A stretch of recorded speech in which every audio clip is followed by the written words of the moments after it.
અમદાવાદમાં traffic police દ્વારા traffic ડ્રાઈવનું આયોજન કરાયું। રોંગ સાઈડમાં ડ્રાઇવિંગ અટકાવવાના હેતુ છે આ 10 દિવસ ટ્રાફિક ડ્રાઈવ યોજાશે।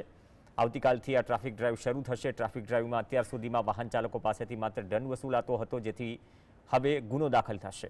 મોટર વ્હીકલ એક્ટની કલમ 279 અને 184 હેઠળ ગુનો દાખલ થશે। ટ્રાફિક પોલીસના કર્મચારીઓની સાથે સાથે પોલીસ સ્ટેશનના અધિકારીઓ પણ આ ડ્રાઈવમાં સામેલ થશે।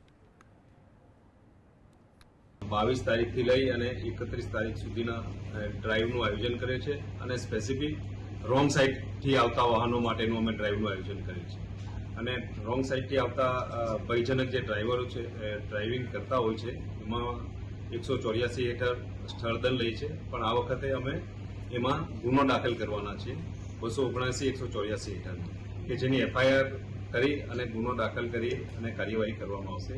અને એ પ્રજાજોગ સંદેશ એટલા માટે આપીએ છીએ કે પ્રજાને થોડી ખ્યાલ આવે કે આ એક સખત રીતે એની અમલવારી કરવામાં આવનાર છે અને એ સજાગ થઈ, એટલે બિનજરૂરી રોંગ સાઈડથી વાહન ચલાવીને આવે નહીં અને પૂરા અમદાવાદ શહેરમાં આની ડ્રાઈવ